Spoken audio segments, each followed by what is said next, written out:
Wang Mingtao dipenjarakan 25 tahun. Waktu dilepaskan sudah umur 82. Tidak bisa khotbah. Dan selama 25 tahun dia tidak boleh mendekati gereja, tidak boleh berkhotbah, tidak boleh naik mimbar. Sehingga seolah-olah dia sudah kehilangan makna hidup, kehilangan kekuatan pelayanan, kehilangan kesempatan menjadi pendeta karena hidupnya di dalam penjara. Seorang diri, istrinya di luar. Sukses? Tidak. Gagal? Iya. Ini menurut manusia. Tetapi melalui seorang pendeta yang begitu setia sampai akhirnya membela kebenaran, harus ditangkap di dalam penjara 25 tahun. Seluruh dunia, ratusan juta orang melihat kekristenan di Cina sungguh-sungguh. Pendeta itu setia dan seluruh dunia menghormati. Saudara-saudara, pada waktu Billy Graham mau ke Tiongkok, dia tidak berani mengunjungi gereja lain kecuali mengunjungi Wang Mingtao terlebih dahulu. Dan Wang Mingtao tanya, setelah mengunjungi saya, dia mau kemana lagi? Dia mau pergi lihat gereja-gereja di bawah kontrolan pemerintah komunis. Wang Mingtao jawab, kalau begini, tidak usah lihat saya. Ini orang bertulang. Ini orang bukan asal datangi orang terkenal lalu dia senang karena namanya lebih besar. Tak perlu. Saya tidak butuh seseorang yang juga datang meninjau saya, juga datang ke gereja-gereja yang kompromi sama komunis. Tidak butuh. You need not to come to see me. I do not need you. Wang Mingtao mengatakan kalimat itu, lebih banyak orang menghormati dia. Di Tiongkok ada dua macam gereja. Satu macam gereja di sebuah family church. Satu macam gereja diberi nama Three Self Movement Church. Pada waktu Wang Mingtao dimasukkan dalam penjara, maka komunis mendiri satu asosiasi gereja. Semua gereja yang masih mau hidup, masih mau berbakti, harus daftar nama. Semua anggota kasih saya daftarnya. Sehingga pendeta dikontrol dan diberi gaji. Dan anggota-anggota namanya semua terkontrol. Semua pemerintah yang melawan Tuhan menginginkan menjadi pimpinan gereja. Dan gereja selalu mengetahui bahwa pimpinan gereja hanya satu, Yesus Kristus. Saudara-saudara sekalian, Wang Mingtao tidak setuju itu. Maka dia ditangkap, dia dipenjarakan. Dia dikasih lampu berpuluh-puluh ribuan dari pagi sampai malam 24 jam. Sampai syarafnya terkacau. Akhirnya dipaksa menanda satu surat.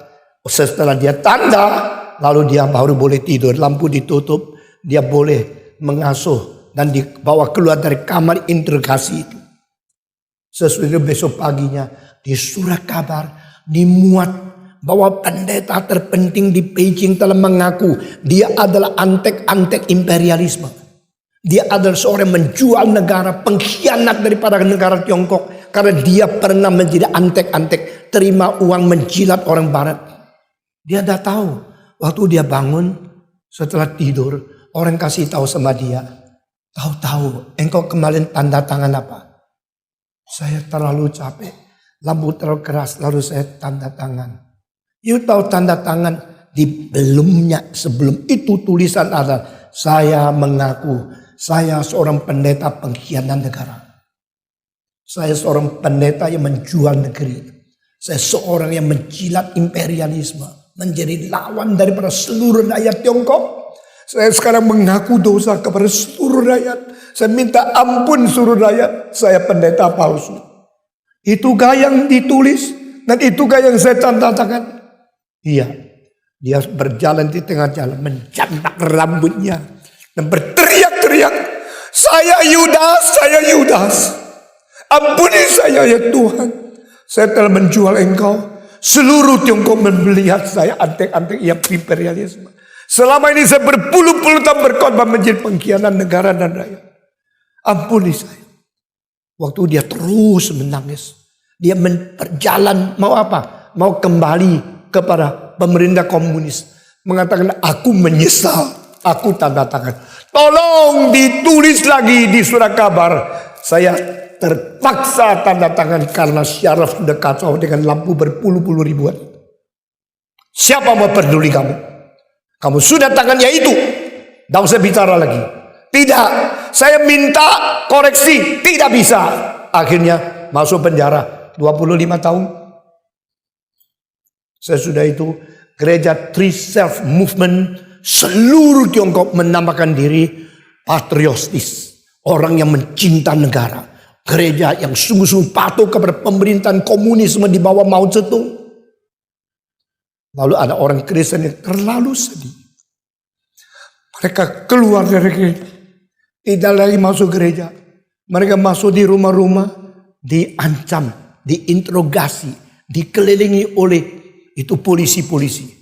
Mereka berusaha berbakti berdoa tapi tidak banyak bersuara dengan nyanyian keras. Akibatnya gereja-gereja ini benci sama gereja-gereja yang telah kompromi sama komunisme. Sampai hari ini di Tiongkok 2 macam gereja. Three Self Movement dan Family Church. Semua pendeta kalau keluar pada saya di Tiongkok dipakai Tuhan luar biasa. Banyak orang dengar khotbah saya. Itu berkhotbah di Three Self. Dan sampai hari ini saya tidak mau. Saya bukan orang yang main-main. Sebelum saya berbakti dan menyerahkan diri menjadi hamba Tuhan. Dengan air mata tangisan saya mengatakan, jikalau tidak ya tidak. Jikalau iya saya setia sampai mati. Dan saya minta kuasamu dan kesucian hidup mengkonfirmasikan pelayanan saya dan tekad bulat saya itu sungguh-sungguh setia kepada Tuhan. Saya tidak ada kesempatan masuk penjara. Saya berada di Indonesia yang masih memberikan kebebasan. Dan ini semua membuktikan anugerah Tuhan melebihi daripada apa yang kita patut. Apa yang berada di pikiran saya sama apa yang berada di pikiran banyak pendeta di Indonesia lain. Apa yang saya khotbahkan kepada kamu dengan apa yang kau dengar di gereja lain juga lain. Karena saya tidak mau hiraukan urusan pribadi, urusan manusia. Saya menghiraukan bagaimana gereja sebagai sesuatu tubuh Kristus, sesuatu mempelai perempuan dari Kristus yang hatinya jujur dan tulus di hadapan Tuhan. Engkau tidak heran kenapa patong kritik ini kritik itu seperti sendirinya benar semua tidak benar. Itu bukan motivasi saya. Motivasi saya adalah kita harus menjadi orang Kristen yang sejati. Dan saya tidak boleh membuat kamu mempunyai motivasi yang salah. Sehingga kelihatan saya lebih bertumbuh, lebih berkembang. Kalau saya mau lebih sukses menurut mata dan ukuran manusia, gampang. Saya kompromikan khotbah saya dengan bakat dan dengan humor. Dan dengan segala kemungkinan saya dengan fasih lidah. Mendapatkan anggota lebih banyak, gampang. Jangan bicara hal-hal tertentu. Jangan menyinggung orang-orang tertentu. Jangan membicarakan agama tertentu. Lebih banyak orang datang kepadaku. Gerejaku lebih besar. Tetapi apa gunanya jikalau aku tidak menyenangkan Tuhan. Hanya menyenangkan manusia. Saya tadi mengatakan ada waktunya perlu saringan. Saringan kadang-kadang melalui komunisme. Saringan kadang-kadang melalui firman yang terlalu sulit diterima. Di pasal 6 bagian akhir justru Yesus Kristus berkata tentang makanlah dagingku, minumlah darahku. Apa ini? Bukankah Musa telah mengajar tidak boleh minum daging? Tetapi orang ini yang dari Galili telah menjadi penyeleweng, telah menjadi bidat, telah mengajar hal yang melawan kitab suci. Mengapa kita harus minum darahnya? Khotbah apa ini? Khotbah ini terlalu sulit. Ada yang menyerang dia, ada yang meninggalkan dia, tersaring. Lebih baik disaring sekarang. Karena waktu Yesus Kristus datang disaring, engkau ke neraka tidak ada waktu bertobat. Banyak orang termasuk pemimpin-pemimpin majelis pendeta-pendeta yang kira saya sudah mempunyai kedudukan tinggi. Saya pasti menjadi pemimpin yang diterima oleh Tuhan. Tidak tentu. Saya takut. Paulus sendiri takut. Jangan saya mengabari Injil kepada orang lain. Tetapi akhirnya saya terbuang. Kalau Paulus pun takut dia sendiri yang mengabari Injil bergiat akhirnya terbuang. Siapa Stephen Tong? Siapa kamu? Siapa kamu? Kamu kira kau bisa hindar daripada kemarahan Tuhan, saringan daripada Tuhan? Jangan main-main. Barang siapa yang bermain-main dengan diri, dia akan menyerahkan diri ke dalam tangan iblis. Jangan siapa yang bermain-main dengan waktu, dia akan tergugur dan kesempatan diambil habis. Barang siapa yang bermain-main dengan firman, dia akan menjadi dikurung oleh ketidakpengertian firman di dalam penjara kebutuhan sendiri. Barang siapa bermain-main dengan Tuhan, dia tidak bisa lagi naik banding. Karena Tuhan adalah yang paling tinggi. Saudara-saudara, saya sangat kagum di dalam sejarah orang yang mati untuk Tuhan. Orang sungguh-sungguh setia dan tidak berkompromi. Itu semua dosen saya yang asli. Ada orang tanya, Pak Tong, kamu sekarang masih banyak baca buku tidak? Kok banyak begitu banyak? Bisa selesai memberikan isi, lebih banyak isi. Saya tidak ambil banyak isi dari buku orang lain. Saya menjadi seorang pemikir jauh lebih banyak dari pembaca. Maafkan saya katakan waktu melihat tafsiran-tafsiran banyak yang sangat dangkal. Penulisnya sendiri tidak terlalu dalam mengerti Alkitab.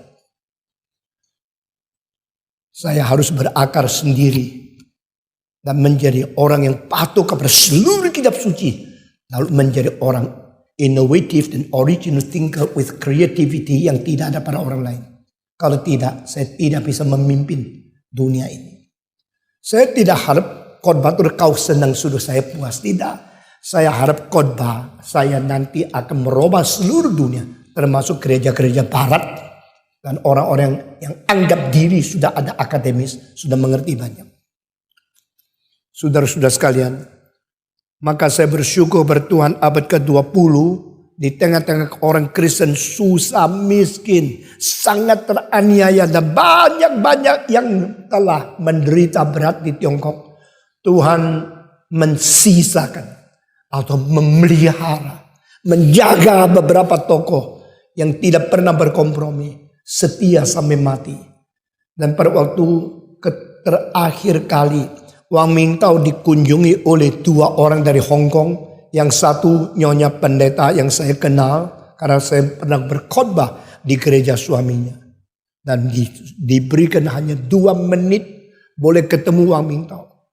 Dari Hong Kong mereka ke Guangzhou, dari Guangzhou ke Beijing, dari Beijing minta izin kepada pemerintah boleh lihat Wang Mingtao. Hanya diberi 2 menit. Mau bicara apa? 2 menit selesai.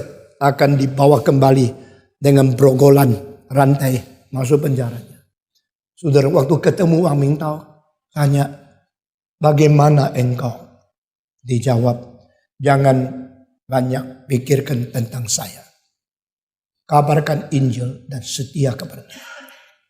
Adakah kalimat yang kau ingin kami bawa pulang ke Hong Kong? Dikatakan kepada seluruh dunia. Yang sudah umur tua, Wang Mingtao sudah hampir tuli dan buta. Dengan kalimat yang sangat keras suaranya. Jangan lupa berdoa terus.